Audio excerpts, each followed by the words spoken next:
Hey everybody, this is Mike Ray here. Welcome to the Mental Health and Spirituality Metaphysics class and workshop, where we're going to be discussing the connections and links between mental health and spirituality and the metaphysical components to both illness and how we can use these same principles for healing. Uh, I have with me a couple people in the Facebook chat right now, uh, one of which I actually share a few things in common with, and we were just talking about something very interesting that has to do with the mind-body connection and the differences between how the approach traditional medicine takes and alternative medicine, and in my case, metaphysical medicine. So the guest that we're going to have today is named Tabitha, and me and Tabitha are both in a very fun, exclusive club. I noticed my sarcasm, called Multiple Sclerosis. Multiple shit. Multiple shit, exactly. And multiple Sorry. sclerosis is a autoimmune and a neurological disorder. Um, it affects anything that the central nervous system touches. So any signals that the brain is receiving or sending. So that means your five senses, your sense of touch, can be altered. Jeez. You will be washing your hands and burning them with boiling water and not even notice. And then you could be just sitting in a chair, lounging out, and you have a burning sensation in your hands for no reason whatsoever. And me and Tabitha were just speaking before I started the stream about the spectrum of disorders or diseases. Now, that term was first coined, I think, back in the 1950s, dis-ease. But I like the term disorder better because, as I was saying, when it comes to disorder, you basically you have chaos. So, if you can, to use a common phrase, if you can create order out of that chaos, then you can cure or you can reverse the illness or the disease. You So, create new pathways. exactly. Thank you. Which you do. So one of the things we were just chatting about, and I just wanted to hear your opinion on it real quick before we get to the other guests who are here. Um, so we were talking about how there's this spectrum. There are people who, everybody is different. Some people are, say, like allergic to peanuts or they're lactose intolerant. And then on the other side of that same spectrum, you have people with autoimmune deficiencies or disorders. And the spectrum it's all connected to each other. So one of the things that we were saying was how Tabitha pointed out that it was a proven fact that people with multiple sclerosis are 100% certainly lactose intolerant, or at the very least, somehow allergic to cow milk. The casein found in cows or goat's milk is casein. Casein. And that directly attaches to the myelin sheath in our brains. It resembles exactly. Okay, so Okay. that is a very big point. So as Huge. Tabitha mentioned, that there's these things called the myelin sheath, which is a protective coating around your nerves in the central nervous system. So to just give an example, this is like just a phone charger. The rubber around the cord would be like the myelin sheath. So as Tabitha was sharing, this casein it attaches to the myelin sheath, and the problem with MS is that your own immune system recognizes it's attacking your central nervous system and deteriorating the myelin sheath. So it only degenerates it further. Now, what's really interesting, though, is that some people are also allergic to bee stings because of a chemical that they carry called in their venom called beta-seron. Beta-seron, I did not know that. Damn. And what's funny is why Tabitha's laughing right now is because me and her both used to take beta-seron as a disease-modifying therapy for MS. Because it has the opposite effect on us. It has an anti-inflammatory effect, and it's like almost a steroidal effect. So while one person's poison can be another person's medicine, okay, there's something to this. Now, to point out another interesting concept that we were talking about before is that beta-seron, given to MS patients or people with autoimmune deficiencies, is a synthetic version of what you would find in bee venom, a bee sting. So you can technically, if you have MS, stick your hand, and I'm not suggesting you do this. No.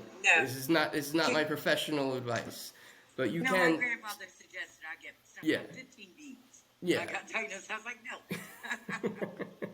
But you could technically get stung by a bunch of bees and have the same, therapeutic effects because you would still be getting the beta-seron. So one of the things that I like to point out, and that I pointed out in a Facebook post, is that a lot of times modern medicine will find something in nature that they will be inspired to create a new treatment for some type of ailment.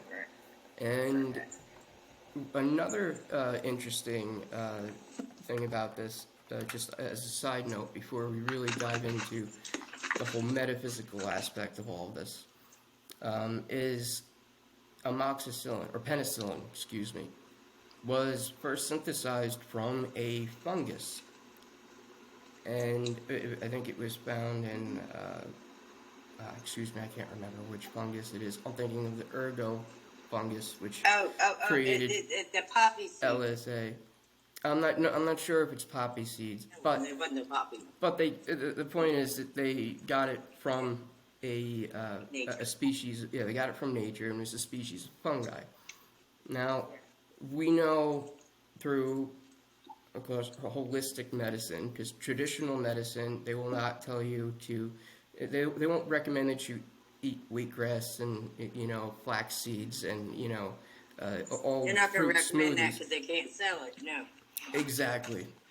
And because you could grow it yourself, and why do that if they could keep making money off of you? And I'd like to also point out, it's not always the doctor's fault themselves, because like it was pointed out in the past, excuse me if I get this wrong, but I believe it was either Martin Luther King Jr. or Malcolm X, who recognized that if the system itself is sick or corrupt, then the people that are participating in that system and are driven and pushed to be a part of that system and cooperate with it, they are not perpetrators, but they're also victims too. Right. Because these people, listen, these people, most of them are in a load of student debt, going to medical college or medical school for God knows how long, for whatever profession or specialty. So they're just trying to, keep a roof above their heads, clothes on their back, feed themselves, probably feed their families. They probably have other obligations, and then, at the end of the day, they want to have, a couple extra dollars to, treat themselves. And, and that's something that's also important, is self-care. And that's part of preventative medicine, which we'll get into later. But the entire structure of it is sick, and it's corrupt. It's rotten from the core. because it excludes a very essential point of our being. It's traditional medicine, and when I say traditional medicine, I'm not just talking about medical doctors and specialists. I'm talking about also therapists and counselors, substance abuse counselors, social workers. It's all structured either towards any physical ailments or any mental distress that you're having, and they treat it symptom. They try to treat it symptom by symptom. And band-aids. Right, and the problem with that is that you're excluding an entire part of your being, which is the soul. And if you don't address all three, the mind, body, and soul, and those connections that form between them, then you're not going to get to the root cause of what's causing the dis-ease or disorder, because it all stems back to either something that was environmental, something that was psychological, or something that is genetic, or that was a mutation or malfunction that happened either during your fetal development or during early age, which is something also that I believe isn't natural, in the sense that it's something that's supposed to happen. You could blame the development of a fetus not developing properly, as the DNA's code it insists that it should. You could blame that on the diets and behaviors and patterns of the mother. Or you could just do the research father. and deal with it. Right. But I know. but the point that I'm trying to make is that you can get to the root cause of it, and when you get to the root cause, then that's when you can discover a cure and not just a treatment. If you keep treating it, sure, you put a Band-Aid on it, it's like putting a Band-Aid on, a broken, a cut artery. It's only going to hold the blood back for so long. So the root problem is still freaking there. It's still eating at you. Exactly. So just to use, for an example, because we have two people here, myself and Tabitha, who have MS, just to use that as an example. A lot of the symptoms of MS are completely magnified when you're under stress or when you're anxious. And what's even crazier about it is, because of it being a neurological disorder and it's sending all these mixed signals and crazy signals to your central nervous system, autonomic nervous system, and your peripheral nervous system, your brain is going to play tricks on you at the same time. All over the place. All over the place. And this can become a huge problem, because one of the things that it affects is your memory. Now, once it starts to affect... Wait, what was I saying? Once it starts to affect your memory, then that's when you start having to address the spiritual side of it, which is addressing the soul. Now, the entire soul is your being. The spirit, aside from that, is what some would call an oversoul, or consciousness itself. We're all part of that one singular consciousness. So we're, in another terminology, we're all children of God. This God is this Holy Spirit, this one singular universal consciousness that we're all children or pieces or fragments of. And then, of course, we have these physical bodies, and there's then the connection between the two. Now, the reason I'm using this the example of multiple sclerosis is because you could really understand the mind-body-soul connection by examining any neurological disorder. For example, epileptics, oftentimes they will have seizures that don't, well, excuse me if I get this terminology wrong. If there's anyone out there who knows someone or has epilepsy themselves, but I believe there is, after an epileptic seizure where there's convulsing and shaking, there's something called catalepsy, which to a lot of doctors until very modern times, they would confuse with death. In fact, there was a story I just heard about a couple weeks ago about a woman back in the 1930s who was supposed to be buried prematurely, and her sister wanted to arrive, and she wanted to see the body before they buried it. And back then they didn't have refrigeration, and they had to make the funeral arrangements really quick.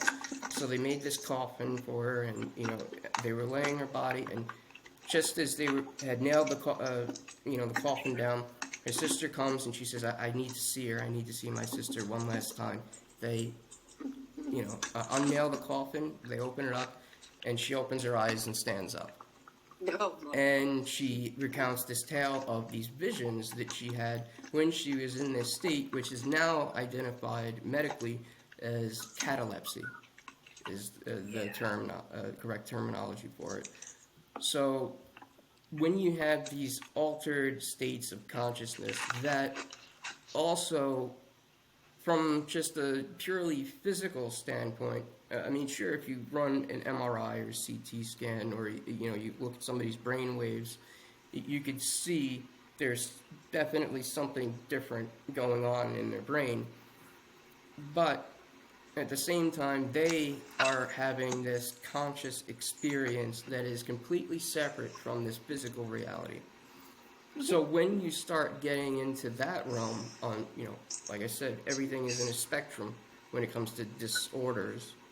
When something is in disorder, then that means it's not working correctly or properly, which means it should be able to be corrected and set back into order. So when you start getting into symptoms that are having people have altered states of consciousness, that's why I started saying memory loss, you start getting into the realm of where traditional medicine doesn't really have a full grasp of yet. They have, of course, there are great psychotherapists out there, great psychoanalysts who Carl Jung being one of them. They've written very extensively and a lot of good information on this. But the problem is that in that community, it's still regarded as all speculation. And I was told once by a psychologist that the fact that people keep writing books about how the connection between the mind and body works is proof that we don't know how it works, which is a shame because, of course, everyone is getting a different piece of the truth. Everyone is taking their own personal truth, how their mind and their body, correspond with one another, and how the mind-body-soul connection correlates.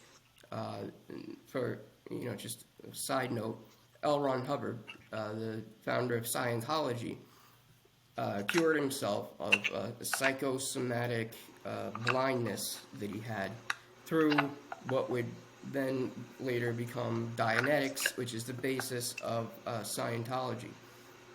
So he took his personal truth and this metaphysical healing that was taking place, that he had recognized, and he was able to pinpoint that it, when I say psychosomatic, it's directly mind-body coordinated. He had had some type of trauma, and that causes blindness. When he was able to connect that the trauma was connected to the blindness, then he was able to overcome it.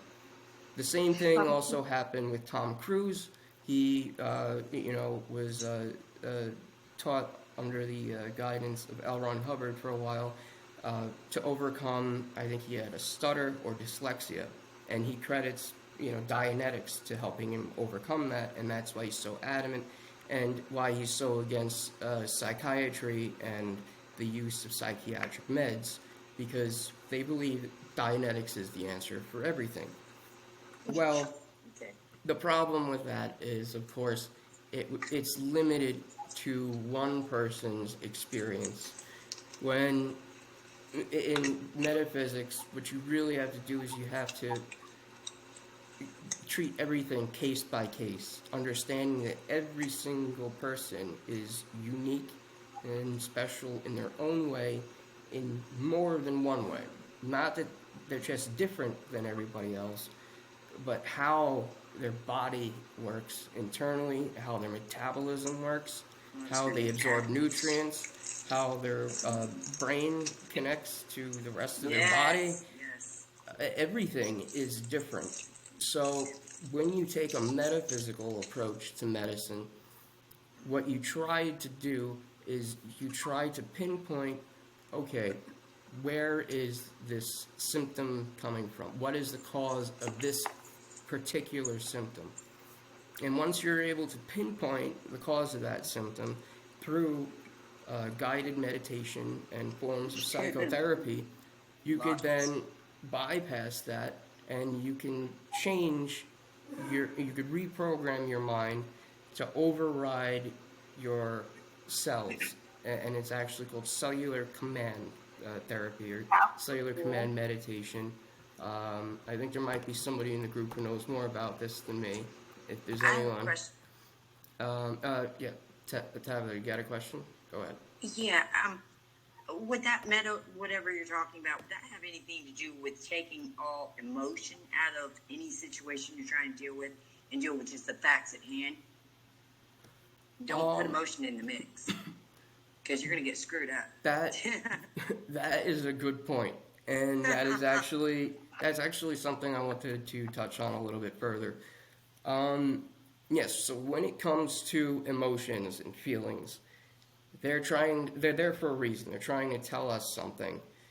So in metaphysical medicine, what we try to do is we use what a person is feeling and their emotions to try to understand, number one, where the source of that is coming from, and if there are any physical pains or sensations that come with that, and if there are any certain triggers that might bring it about. So let's say, for instance, if somebody suffers from panic attacks, they have a severe anxiety disorder, and every time they hear say like a school bell ring, and or something that sounds like a school bell ringing, they start panicking. They feel like they're a 13-year-old kid again, being shoved into their locker and being picked on. Panic attack. And the science behind that actually shows that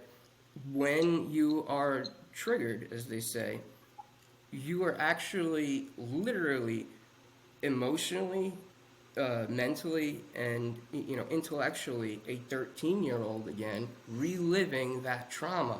The only thing is you're in a different environment, so it's subconscious. Once you're able to pinpoint that, once you're able to pinpoint the subconscious root cause of these emotions and feelings, then you're able to clear up the symptoms that are associated with it. So, does that answer your question? Yeah. Okay, yes. Great. I was touching on something before that somebody else in here might know more about. Forget what it was. Nicole, do you remember? Do you want to chime in? Or Amber?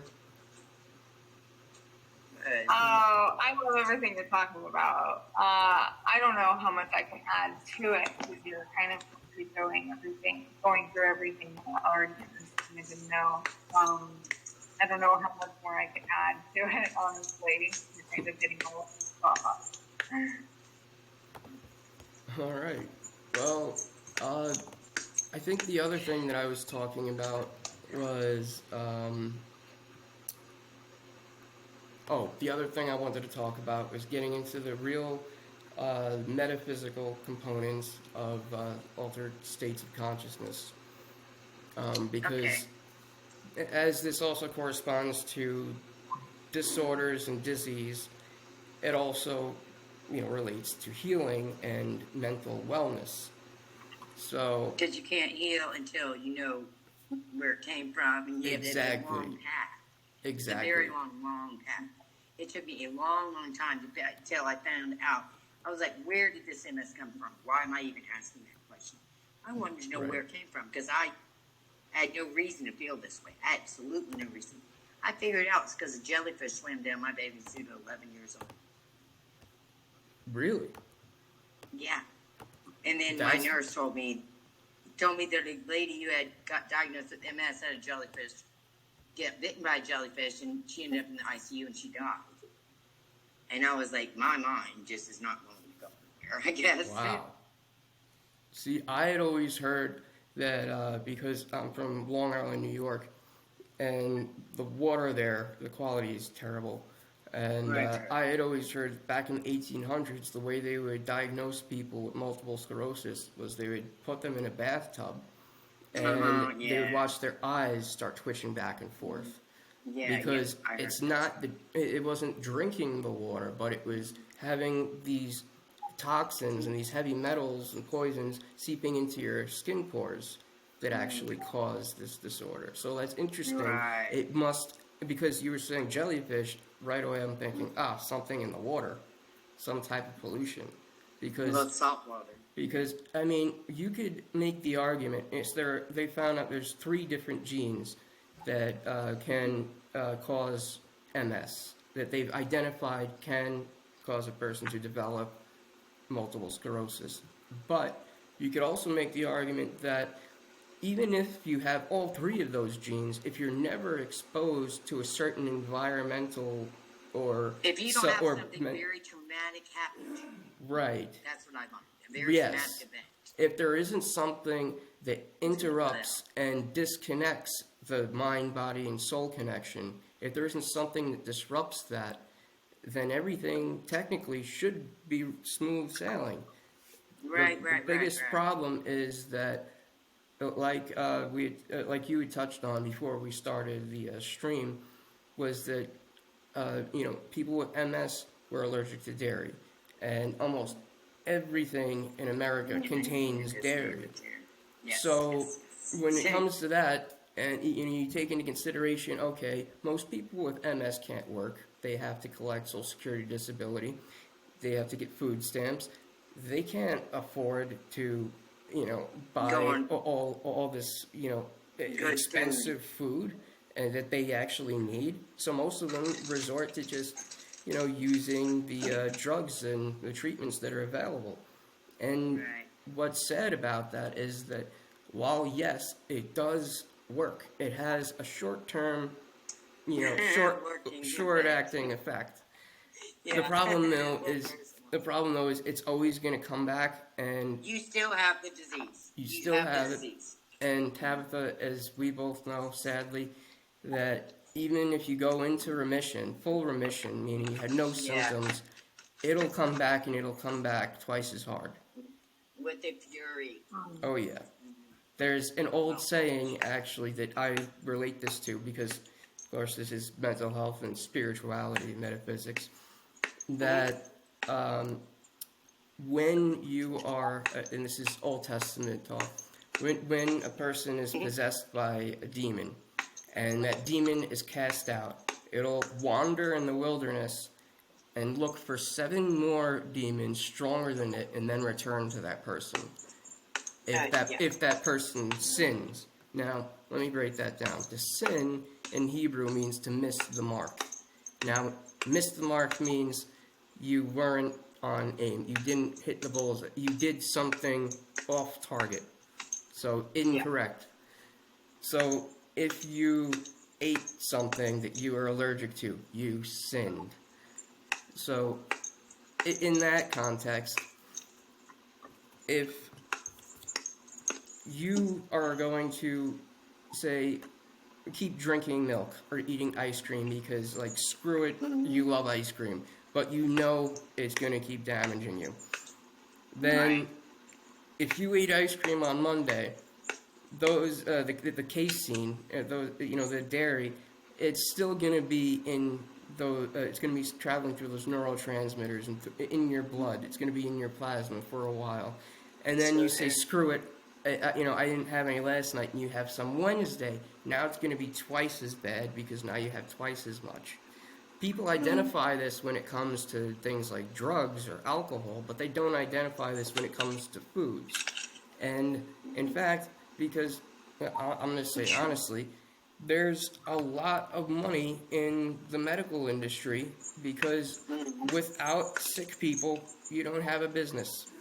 And unfortunately, some people who are still running it and continuing it to uh, you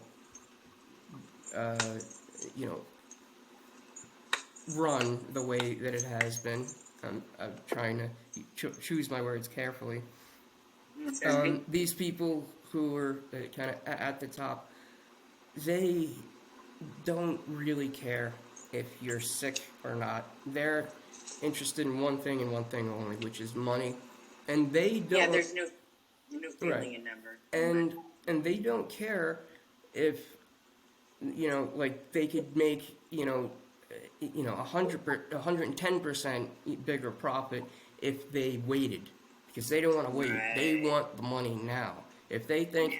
oh, okay, if I invest in a wellness center and a community where we cater to every single person's individual needs and we help them on an individual basis to overcome these traumatic experiences, to overcome all of their illnesses and their disease and cure them, then every single person who ever has anything wrong with them, from a sniffle to cancer to lupus or whatever, or leprosy, let that come back to, or COVID, everyone will be cured.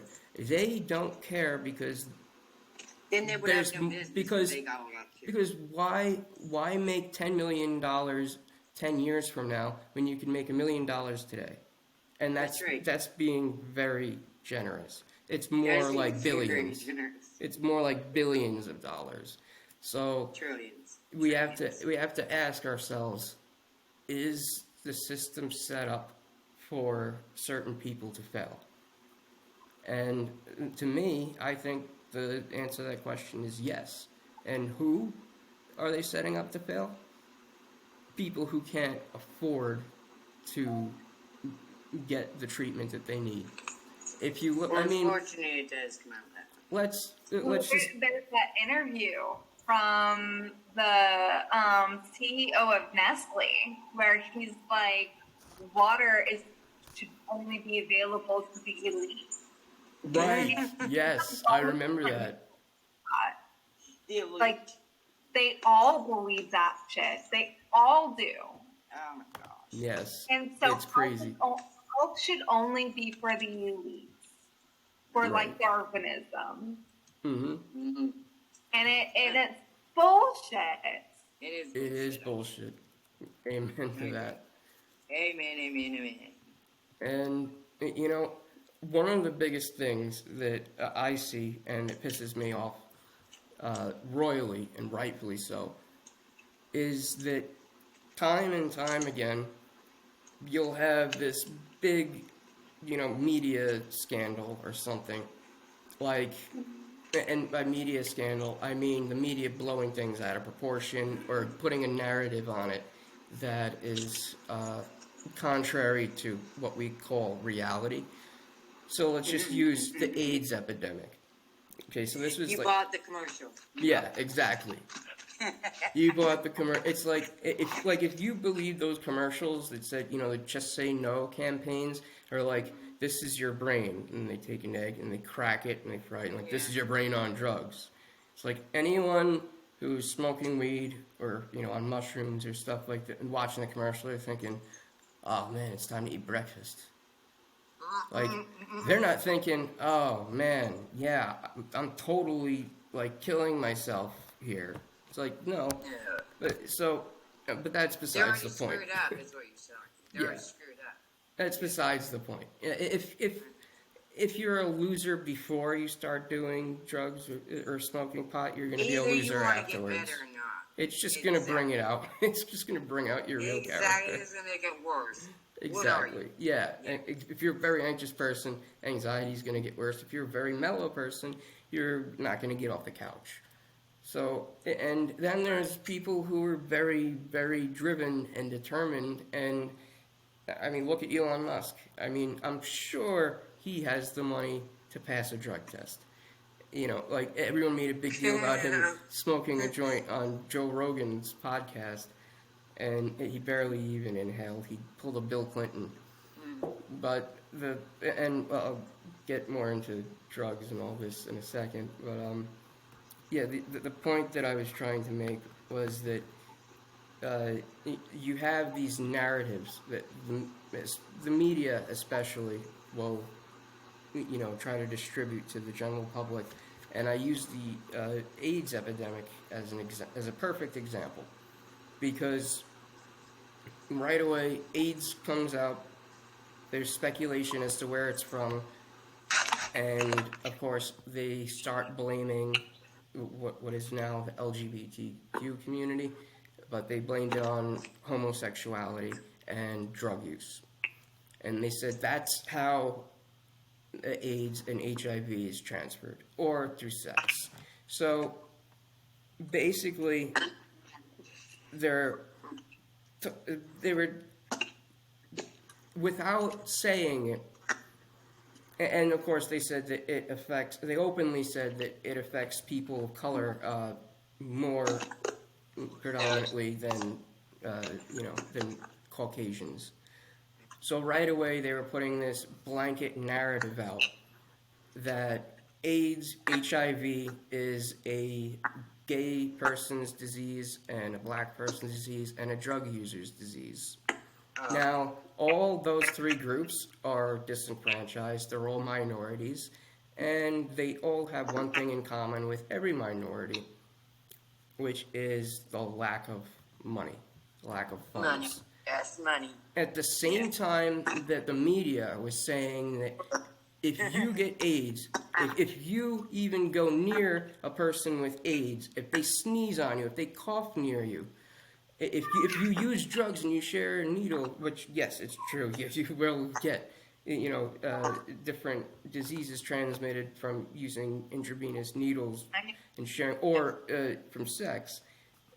But at the same time that they're putting out this narrative that AIDS and HIV is a death sentence for blacks, for the poor, for drug addicts, and for gays, Magic Johnson tests positive for HIV. Is Magic Johnson still alive today?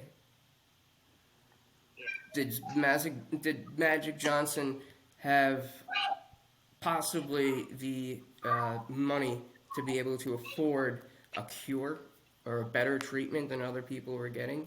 Yeah, he did. Is it possible that he had connections where he knew people that were knowingly withholding better treatments, if not potential cures, from the public? Yeah. That is something that is just one example that, I could come up with, where it shows that, number one, traditional medicine is saying that there's nothing you can do. And this is back in the 80s and 90s. There's nothing you can do. I'm sorry, you're going to die of a cold because now you have AIDS, autoimmune deficiency. But at the same time, all these rich people are being cured. So, I know. What kind of medicine are they using? It's not the medicine that the general public has access to. It's not the type of medicine that Medicare buys you. It's the type of medicine that only the color green can get you. Or you can do your research and figure out what works for you. that's the good point now with the Yeah, internet. But Nicole, what were you gonna say? sorry, but there's like documented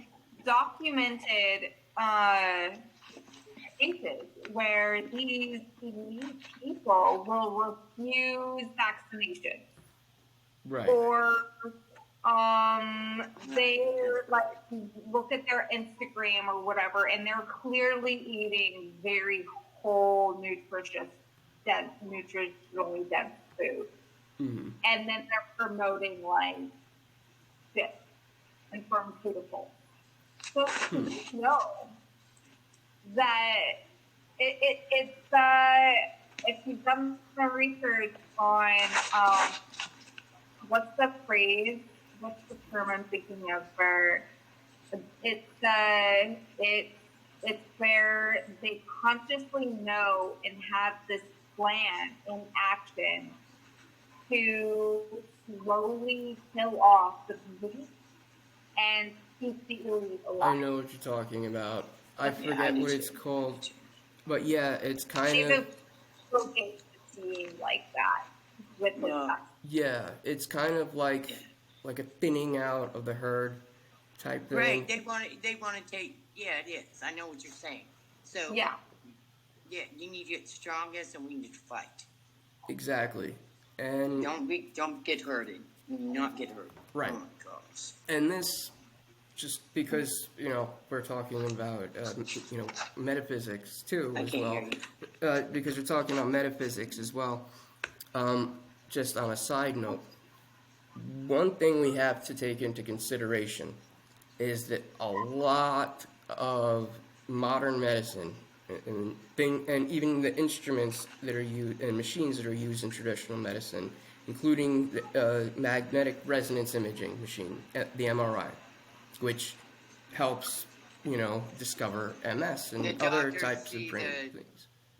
Yeah, it helps you see the different types of tissue in the brain, and it could detect a brain tumor the size of a grain of sand, a grain of sand. Now, all these things, usually, most of them, all these technologies come from the space program, and most of them are after 1950.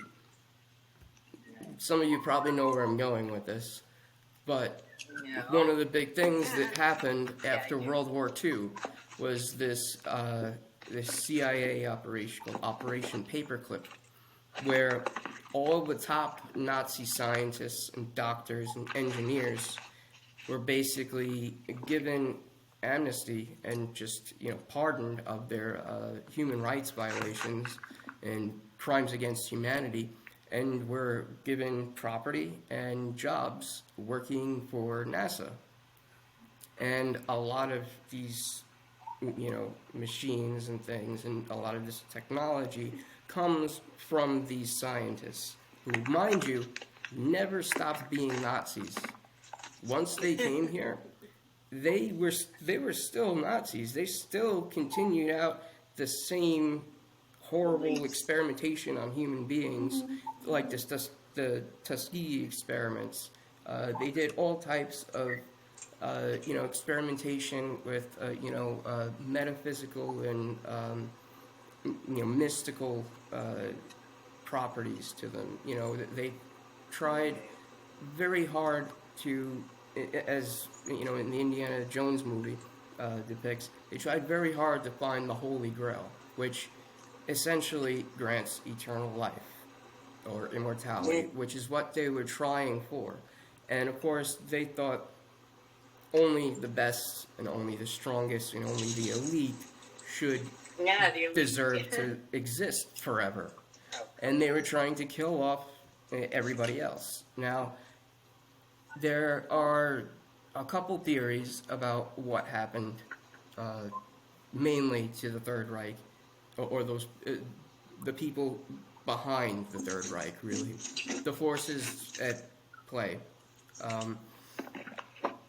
They essentially carried their program over from Nazi Germany into the American Medical Society, and not the American Medical Society. I mean, into traditional medical treatment. And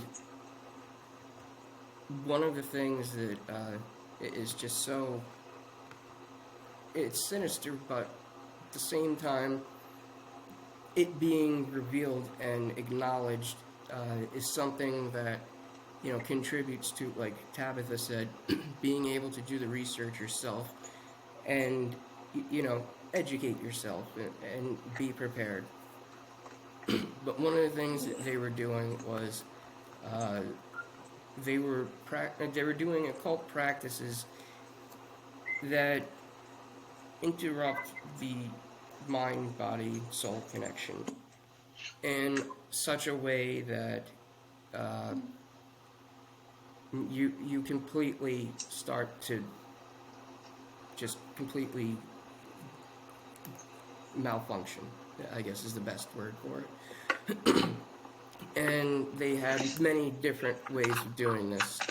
But one of the first ways that they did was that they changed the tuning of A standard from 432 hertz to 440 hertz. Now, just to explain that really briefly to people who don't know what that means, sound waves travel in what we measure, unit of measure called hertz. So the sound waves will, you know, travel in a pattern, and at 432 hertz, it is resonant, or it corresponds, and it is symbiotic with the natural biology of humanity and with the, you know, natural chemistry and just nature itself, the natural blueprint. When in 440, it starts to distort things. Nicole, you had something to say? Oh, Nicole was waving goodbye. Nicole, okay. see you later. Bye, Nicole. See you later. Sorry. Okay. So, at 440 hertz, these sound waves can actually start to cause your genes on a subatomic level to malfunction, which can cause mutation. So this is where you get a lot of these comic book ideas, like, you know, the Hulk getting you know, hit with these gamma rays, and, you know, this bursts of light and this energy, or electromagnetic waves. All these things that they were discovering has all these different effects on the human mind, the body, and the soul. And then now you fast forward to modern day, and traditional medicine completely leaves out the soul aspect. Now, when you leave out the soul aspect, what you're leaving out is the potential for a cure. You're not even considering the fact that there might be a higher power or a higher force that can bypass these lower laws of physics. And a lot of people are very spiritual and have very strong faith, but they make the mistake of believing their doctors when they tell them you'll never walk again. Or when they get the diagnosis of stage 4 cancer and they tell them, listen, you have 6 months to live, you have to start making funeral arrangements. Then that person starts to think as if they're going to die. They start to act like they're going to die. They socialize and behave with their friends as if they're going to die. Everyone around them believes they're going to die. They make plans to die. And then is it any surprise that they die if the mind has any power over the body? If the soul has any influence over the mind or the body? They do. And if that is also true, which we know it is in metaphysics, then it's no surprise that there was a man who, I forget his name, I don't know if he wants to be mentioned, but he cured himself of stage 4 pancreatic cancer from watching comedians. It's just watching videos of comedians and laughing. and the oxytocin and endorphins and just him keeping Creating new his body pathways. in an optimal level and Yep, yep, keeping that yep, yep. positive It all starts. mind. He didn't, I'm Yes. sure he was changing his diet and he was doing other Oh my things at the same gosh. time, but this just goes to prove that these things, these drugs, a lot of things that, in my opinion, are really just a continuation of experiments on human beings that possibly even weed out the weakest of us, is what I think that's what's going on.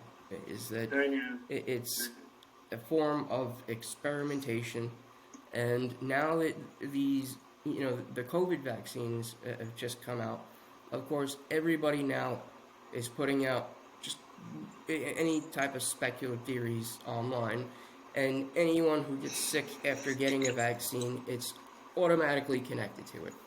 But while that may or may not be true, I don't have all the facts, so I'm not going to jump to conclusions. While that may or may not be true, people need to realize that it's bigger than just vaccines being the possibility of causing illness. One of my biggest things when I was a kid, I was always sick and I was always on antibiotics, which now we know destroys your immune system. Could that have contributed to the MS? Well, it runs in my family. My mother has it, my aunt has it, my great uncle and my great aunt have it, and my grandfather Oh my might have had goodness. it, but Oh he my didn't want to know. goodness. Now, who's to say though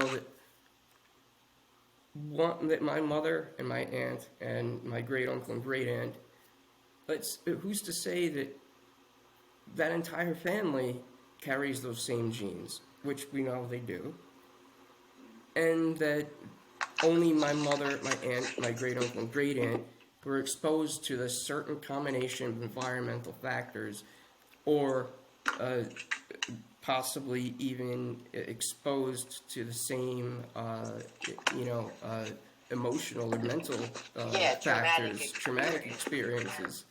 And trauma can have a number of different effects on people because, as we said before, everybody is different, and how the mind, body, and soul are connected is different from person to person.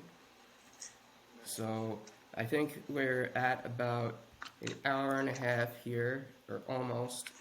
Um, I guess I just have a couple last statements to make, and then Tabitha, I just have a question for you. Um, so just to recap real quick, we have the self, which is our soul. That's who we are. So when you're thinking, who is the one observing those thoughts? Who's the one seeing that you're thinking? Who's the one thinking? Your soul. You. You are your soul. But your soul is a part of this larger divine spirit, the Holy Spirit, which is a universal consciousness, which through what quantum physics calls quantum entanglement, connects everything on a subatomic particle level. So that is how, in metaphysical medicine, we can exploit that, and we can actually, we could subdue the lower laws of physics with the higher laws of the spirit. So, I and then, actually really love that because I actually have a lot of PTSD that I've worked through in my life. And I know I've gone through like a lot of work spiritually and all that. And when I got to connect with that universal consciousness and actually feel unconditional love and like really connect for the first time, I had so much of my PTSD just like vanish. And it's Right. wild because like it was caused by actions of people in this life. Like there's no reason it should have been helped at all, really, but it did just by connecting to that gosh. consciousness. And I Yeah. think it's amazing. That is That amazing. is. That is Thank you amazing. for sharing that. Yeah. No, Thank that's, you. and that is the definition of a modern miracle. You It know, is. Yeah. It certainly because is. and a lot of people will disregard that. But so the No. fact that you realize that, you know, that was a significant experience and that you were able to make that connection is, you know, a testament to the fact that you did actually connect to that great spirit, that universal consciousness. Yes. And Yes. because it is all pervading and it is within us, it's all around us, we can access it whenever we want. And we don't need a mediator between us and it. We don't need a doctor, so to speak, to. We don't naturally need a doctor to tell us what is good and what is bad for our body. But after growing up and, you know, being conditioned by life into believing that certain lifestyles are normal or average, Okay. we kind of have our choices, you know, limited to the point where, yeah, we have to reconnect back to that universal consciousness and like psychology talks about all the time, finding that inner child. Carl Jung was one of the only psychoanalysts who ever really integrated the soul into psychotherapy. And one of the things that he realized was that man has his connection to the divine, which is something that is personal for each and every person. And with that connection, we can project it outward and we can externalize it. But at the same time, we also have a shadow self. And through what he called shadow work, we can learn to understand that shadow, which in the shadow is all of those uh, dark and oppressive narratives and belief systems that aren't true, that are causing us disease or discomfort or causing trauma to persist. This belief that you know that I mean subconscious belief that every time, like I used the example earlier, every time you hear the sound of a school bell ringing, you have to take cover and you know hide from the bullies who are gonna you know throw you into a locker. That's a subconscious belief system at play. Once you're able to access that belief system and you're able to really go beyond just your soul, is what I'm saying. You go, there's an old phrase, sometimes you have to lose your mind to find yourself. It's it's kind of True. it's kind of taking a step back from yourself and saying, "Oh, well, Oh, now this is no funny. I wonder need to work no on wonder I that. have a headache. I keep beating my head against the wall. Maybe that's the code. Yeah, yeah. Look, I stopped banging my head against the wall and my headache is gone." I can do this now. Look at And me. now all of a sudden it doesn't sound as complicated. But Yeah, look what if I you can do. have somebody who's, you know, very astute and very intellectual and well spoken and they like to talk really fast and they have, you know, their own special parking spot. They have the white coat, they have the lab coat, they got a little pen protector, they have the coat with their name on it, and they have the prescription pad and they just want to know what's wrong, how it happened, what do you want to do about it, what can I do about it? Okay, here, take two, call me in the morning. Okay, yeah. And that'll be $50 with your copay if you have insurance. If not, well, then you can't afford to get sick. So you better invest in your health and well-being as a child. And this is one of the main things why I'm, you know, so adamant about really getting this information out there is because sure, a lot of adults aren't just open to changing their ways and just trying a new lifestyle, but once the parents come to the understanding that yeah, this stuff is true, but you know, I'm still gonna keep eating my potato chips and I'm gonna have a steak every night with you know 5 beers. But I'm gonna teach my kids that this is wrong. The same way we had an entire generation who grew up smoking a pack a day, but telling their kids, no, you should never smoke, it's a really bad habit. You know, that's the generation my mother was from. And, you know, thank God I smoked for a while because I was like, well, my mom smokes, everyone else smokes, let me see what it's like. And then I was lucky enough to recognize the impact of smoking, especially having MS, that it made the symptoms a lot worse. So my point is that whenever you take a certain factor that contributes to a person's well-being, if you're trying to treat an ailment of any sort, then all you're going to be doing is treating the symptoms and not the cause. To use a really practical example, if anybody's not following me, who's watching this now or later, if you have a broken arm, you go to the doctor, let's say your bone isn't sticking out, so you just tell the doctor your arm hurts, you fell down, you don't know what it is. The doctor gives you pain pills. Okay, he's treating what you came to the doctor for. You said, ow, this hurts. Doctor gave you a pill, makes the pain go away, everything's fine. Pill wears off, pain comes back, go back to the doctor, he gives you more pain meds. Then you go to a different doctor, and the doctor steps back and says, well, your arm hurts, we keep giving you these pain meds. It stops the pain, but what's causing the pain? And then they use other special instruments and their x-rays, and they find out, oh, you have a broken arm. Let's put it in a cast, or let's put some screws and let's mend it back together. And if it stays, immobilized for long enough, it'll heal.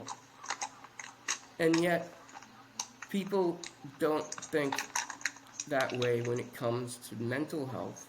And it especially bothers me because it feels like people are being exploited more so with their mental health than physical health, because you could tell a person who's already questioning their sanity and whether or not they are in the right frame of mind. A doctor could tell them, listen, you need these pills, or things are going to get worse. You're going to end up, you might end up, committing suicide. And they fall into this belief in this narrative, when meanwhile, the average person has 50 psychotic breaks within a single lifetime. That's the average person.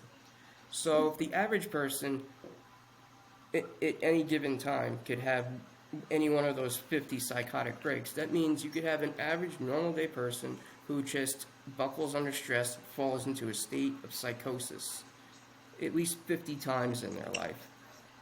Now, nobody takes those people and puts them into a category and says, oh, well, listen, you're having this, psychotic break right now. You have to start taking these pills and this and that. The average person will say, no. They throw their pills away because psychosis is already worn off. By the time you make the doctor's appointment, you get to the doctor, psychosis lasts for about a week. It takes about a month to get to the psychiatrist. The symptoms are already gone. Normal person toss it away, and they might not experience anything like that. And when you're psychotic, you don't know you're psychotic. So if it's not causing any problems, or if they're not violent or committing any crimes, it might not even go noticed. So if the average person has just, to call it bluntly, a bad day, or just a really stressful period or a traumatic period in their life, which could last any length of time, to tell them and use that influence that they're and the fact that they're already questioning themselves, to use that to inject this narrative onto them and this belief system that they're sick, there's something wrong with them, and there's always going to be something wrong with them, and the only cure is to keep going to therapists and keep taking their pills so that they can keep making money. That is something that I think is egregious and crime against humanity, honestly. And I think it's kind of interesting you say that, because I know for me personally, like I've just not had the access to really go to a therapist for more than a few months at a time, and right. I was like against taking anything that could alter my mind, because I grew up ADD, and I was just like, I don't want to go into the whole ADD medicine, how that affected me. Like, I don't know if I could trust anything else. So I've had to like really figure it out by coming together with community, like, Exactly. you know, talking with other people and just bonding back to the oneness of just community. And like helping each other figure this out, because like that's kind of the workaround, right? Like if you can't afford it, what else do you have? You have each other. Like that's all you can do is reach out. Exactly. Amen. Yes. God bless you. I mean, that really is what it's all about. If we don't help each other, who's going to?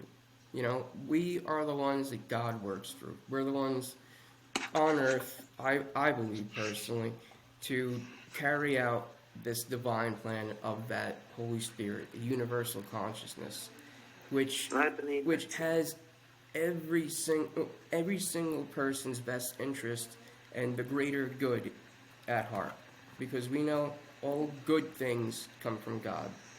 All good is God. Just one letter away. You add an O to God, you get good. So God is good, and we know that this universal consciousness and God are the same force of creation, which is the same force of healing.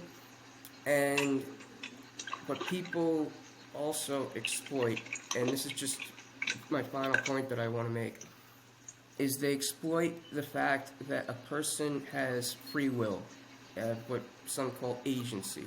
We could make the choice to, once we connect with that with that universal consciousness, once we, some people say, once we've heard the voice of the Spirit, we could choose to ignore it. And what I see a lot of, and this isn't just in medicine, this is just all over society, is constant programming and bombarding people with these belief systems and narratives that go against that try to give them so many options and so many choices, which are all false choices. It's like choosing between brands of cigarettes. They're all made by 4 tobacco companies, but there's like 500 different brands of cigarettes. So it's all tobacco. Tobacco. So it's all an illusion, and it's all set up to kind of make people fail. To pay for their businesses. Exactly. It's set up so that, like, to use the analogy they used in the Matrix, turn a human being into a battery. All we are to them is another number, just another person that can contribute to their machine and to get to their, we're a means to their end. We're like their slaves. And when we do have that connection to that oneness and we can feel the Spirit, if we don't choose to go with it, then that's what starts to cause disease or disorders. And the point I'm trying to make about how society is constantly bombarding us with these choices that are contrary to what we know is right and what is best for us, is that while this happens,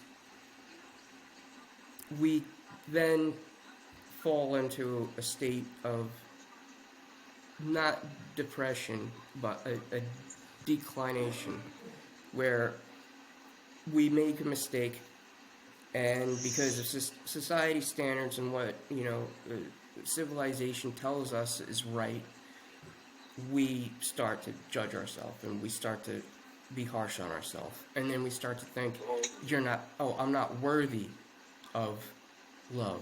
I'm not worthy of this because this person said that, or this person says this, or this TV show shows this, or or this author says that, or preacher or pastor, whoever, or politician. You believed it. You believed it. Exactly. And you believed it. And the problem is that even though it is still our choice, it is subconscious and it was programmed into us. So, yes, in a sense, when people say we are to blame for all the problems in our life, or we caused our own illness, or we allowed something to traumatize us, or make us depressed, or make us anxious, subconsciously, yes. But Yeah, something happened on your watch. right, but something beyond your control was influencing you in ways that you weren't aware of. So, is that really your choice? Well, that is complete manipulation. And manipulation is, by definition, trying to remove one's free will or control another person and control their choices and decisions. So, with that, I would just like to say that, this, of course, is my experience, and I can only speak of my experiences and what I know from people I've worked with and people that, I've spoken to and, given me their testimonies. But it does seem to be a very common thread, and it does seem to be a very prominent thing, and not just in the United States, but everywhere. There are some places that are better than others, mostly places where they're more spiritually aware. But the thing that we really have to keep in mind here is, like Amber was saying, is that we need that sense of community, and we need to stick together. People who don't have the means to do it themselves, we all go through similar struggles. We don't go through the same struggles. Nobody goes through the same thing. But we can relate to each other enough, and we can share enough information with one another that we could get this ball rolling, and we can as it says in the Bible, build the kingdom of heaven on earth. And that is, in my interpretation, bringing that divineness and that divinity, that holiness from the universal consciousness that we can connect to, and allowing that to be acted upon and to manifest into this reality. Because there's a saying that something is only as impossible or possible as you believe it is to be. So the big question is, do we believe peace on earth is possible? A lot of people don't. Yes. And that is the problem. They do. They don't believe peace on earth is possible. They believe that even if we were to end all wars and conflict, that there would still be more conflict that arises. And that is the belief system and narrative that we have to change. And Well, once it could we be, could but change, it's not so. exactly. So yeah, the main point is that we have to stick to God's narrative, to the Creator's narrative, because if we're not sticking to the Creator's narrative, which is one of creation and of infinity and eternity, then we're contributing to death. Yeah. And of course, anybody who's a Christian knows that when Christ atoned for our sins and he died on the cross, he defeated death so that we could live on forever. So that is one of my theories, is that death is a disease that is curable, or death is the final symptom of a disease that was not cured, that a disorder that was not put back into order. So I'm going to leave this off, and thank everyone for their comments. If you guys have anything else to say, or if Is anyone who's still saying anything in the chat? I'll check it. All right. I'm good here. That was awesome. I'm good Yeah. here Thank too. you. Thank you. Thank you very much. All right. Well, All right. thank you guys very much for joining me, and I hope to do this again soon. Hopefully next Tuesday I'll be able to, get all the electronics and the camera and everything working sooner, and hopefully we could get some more people to participate. So thank you again, and Sounds Thank great. you. I'll see you guys Thank soon. you. Good God night. bless. Good night. Thank you so much. Thank you. All right. Well, that was interesting. Hour and 15 minutes. Again, want to thank all of our guests, Tabitha, Amber. We had Nicole for a while in there. Forget Stephen. Listen, I'm sorry. I'm a real person. There was technical difficulties. I'm sorry for the complications. Maybe you'll be able to see this later. And to anyone else who is watching the repeat of this, I just want to say that, everybody is welcome. I'm going to try doing this every Tuesday night, 8:30 p.m. Eastern Standard Time. Next time, we'll go more in depth into the different metaphysical techniques and concepts that really go into helping somebody to find healing within themselves. Because, as I've stated before, we are the ones who have that connection to that divine universal consciousness, to that Holy Spirit. And we are the ones who are doing the healing. People can act as a catalyst for that healing, but true healers, true doctors, they're just supposed to help give you give you access to what you need to heal yourself. And of course, you have to be willing to do the work, especially when this comes to mental health. You have to really be willing to, put in the work to overcome some of those obstacles, and you have to be honest with yourself.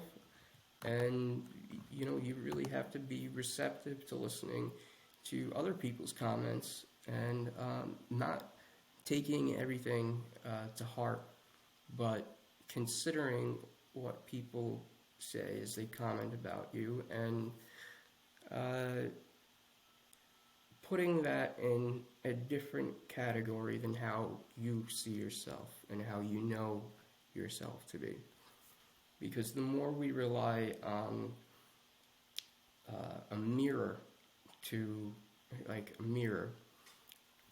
see who we really are, all we're really looking at is a reflection. So if we're listening to another person's comments about us or another person's critique, they might not be right. 9 times out of 10, they're probably wrong. You know you better than anyone else does, except for God. So I would just encourage everybody who is going through any type of struggle, whether it's physical, mental, or you feel you're under spiritual duress, you could reach out to me if you feel that you're having spiritual problems. But when it comes to mental health and physical problems, you really have to do your own research and make sure you research the people who you are, seeking help from. Because I'll tell you from just experience, a lot of people don't do things properly. I briefly touched on the topic of psychedelics and mind-altering substances. There is this drug ketamine, which I'm sure a lot of people have heard of. It originally was used as a dissociative anesthetic for animals and humans. And it was most commonly used as a party drug in clubs and raves, sometimes combined with MDMA or ecstasy.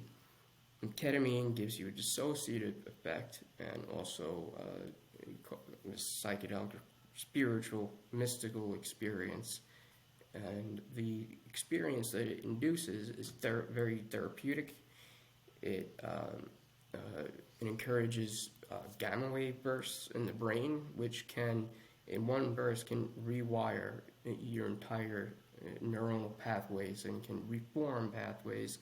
It has an effect, a neuroregenerative effect called neurogenesis, which is the opposite of a neurodegenerative disease like MS, where the immune system is attacking the central nervous system.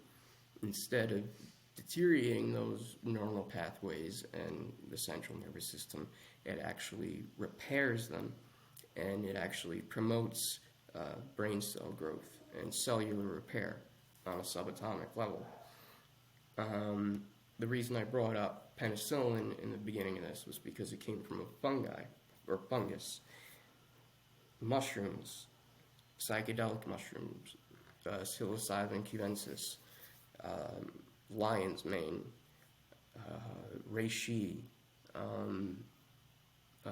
turkey tail. These are all strains of mushrooms, or species of mushrooms rather, that have similar effects, that have neuroregenerative effects that can help repair damaged brain tissue and repair the central nervous system, including that myelin sheath, which is like a the coating around a wire. If you're to use the analogy, if your central nervous system is like a wire, you're wiring, the myelin sheath is what protects those nerves. So so there are many uses when it comes to certain mind-altering substances, specifically psychedelics, which typically are non-addictive. They have positive, long-lasting effects. They've been used in the 60s, 50s and 60s. They were initially used in therapy for psychedelic assisted psychotherapy, where they would administer the drug and then take them through a psychotherapy session, and then it would make it more effective because they would be regrowing these neural pathways and building new ones as they're making these new connections, and as they're in a dissociative state, they are entering closer to that universal consciousness where they could see themselves from an objective point, and it's a lot easier to pinpoint these root causes of these disorders, and a lot of work can be done. And then, of course, there are people who use these furthermore for spiritual purposes, because they do affect very intimately the mind, soul, body connection. Some people will exploit some of those effects for spiritual purposes to gain second sight or foresight, or be able to perceive things that are not detectable with the five senses. And they use their mind's eye. Now, this is something that we can also do naturally, and we could get into that further as well in future classes. So there is a lot more to cover. There is a lot to go over, a lot to talk about, and I hope to see more people next time. And I thank you all for taking the time to watch this video and this live chat, and I hope you enjoyed the presentation, and I hope to see you guys next time. I'm Mike Ray, and I'll see you next time.